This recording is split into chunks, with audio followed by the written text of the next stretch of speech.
گوندەکانی دۆڵی شاورێ لە سنووری قەزای ڕانیا لە ئیدارەی ڕاپەڕین وەک یەکەم ناوچەی هەرێمی کوردستان بەهۆی بەرزی نرخەکەیەوە پرۆژەی ڕووناکیان ڕەت کردەوە. موختاری یەکێک لە گوندەکانی دۆڵی شاورێ و دەڵێت بە هیچ شێوەیەک کارەبای پرۆژەی ڕووناکیمان قبوڵ نییە. باسیش لەوە دەکات تیمەکانی بەستنی پێوەری پرۆژەی ڕووناکی هاتبوون، خەڵکی ڕازی نەبوون و دەریان کردوون.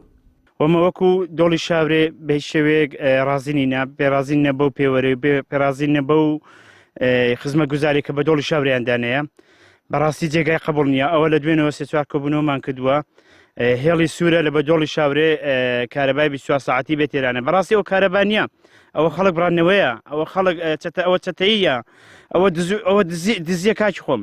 ئەو خەڵکە بە دوو مانگا محاشێک دێ، بە دوو مانگان 500,000 دیناری وەرەگری، ئەکرێ 500,000 دیکە قەرز کاو لە کرێی کارەبایدا ملیۆنێکی بۆ بێتەوە.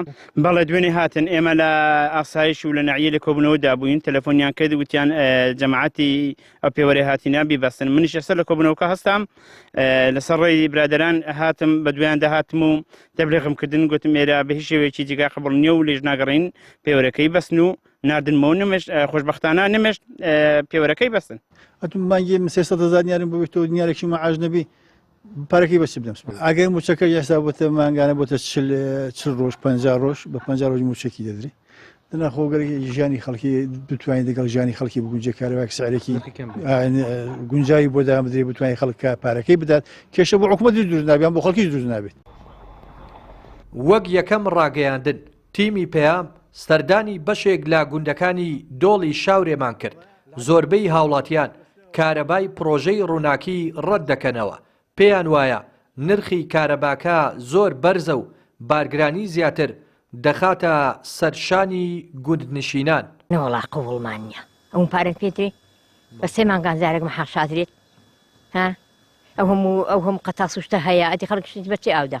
نەوەڵا حکومت ناغەدرێ لیکە ئەوەی ڕاستی هەرێ وەڵا لە سەرژانی خەڵک لە سەرژانی هاوڵاتیا ئەم بەدەم بێ حکومەتی بەخێرکەنی وڵا حکومەت دەمە بەخێو ناکا بەخوای نەوەڵا خەڵی لە خۆی گوزەرایدانە خەڵکی قوڕاوە سەری بووە واسە بەوەی حکومەتەی ئەمە حکومەت نییە هەیەتن نەوڵای وەقەت قەت حکومەت نییە ئەدی پیرێژنەکەوەکی من 100,000 تێدرێ نەوەڵا پێم نادرێت هەزاری لە من خراترە هەیە کوڕە پیاو هەیە لەمانێ خۆ کاسپی نییە چ کاسپی مایە حکومەت کاسپی نێشتیە هەموو لە بۆ جیفانی خۆیەتی واللهی لە گوندی سەرێ بنیانێشتە بەس ئینشاڵڵا مەش پشتیوانیان دەکەین ئینشاڵڵا مەش لێ ناگەڕین ببەسرێ یانەمە خەتاسمان هەیە باغمان هەیە بەو کارەبای ئاو دەزەین ئەگە بێت و خەتاسی پێکەی مانجی هەر بە بۆ خەتاسی لەوانێ ملوێنێکت بۆ بێتەوە نەوەڵڵا ڕەبی سەریان خوا لە بخات پێغەمبەری وڵا بارقورسی هەتا بڵێ بار و اقتیداری خەڵک لەو بارەیدا هەتا بڵێ ماڵوێرانی خەڵک بە دوو مانگ سێ مانگ جارێک موچەی وەرەگری بەرگەی ئەو ئیشەی ناگری کە حکوومەتی هەرێمی کوردستان بۆ خەڵکی هینایەتە پێەیە بەڕاستی ئەو وەختە وەختی ئەو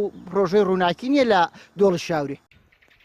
موختار و ڕیسپی و نوێنەرانی گوندەکانی دۆڵی شاورێ کە زیاتر لە 40 گوندن سەردانی ئیدارەی ڕاپەڕین و ناحیەی سەرکەبکان و لایەنە پەیوەندیدارەکانیان کردووە و پێیان وتون بە هیچ شێوەیەک ڕێگا نادەن پرۆژەی ڕووناکی بێتە گوندەکانیان و ڕەتی دەکەنەوە. ڕێناس ئەرسەلان کەناڵی پەیام گوندەکانی دۆڵی شاورێ لە دەڤەری ڕاپەڕین.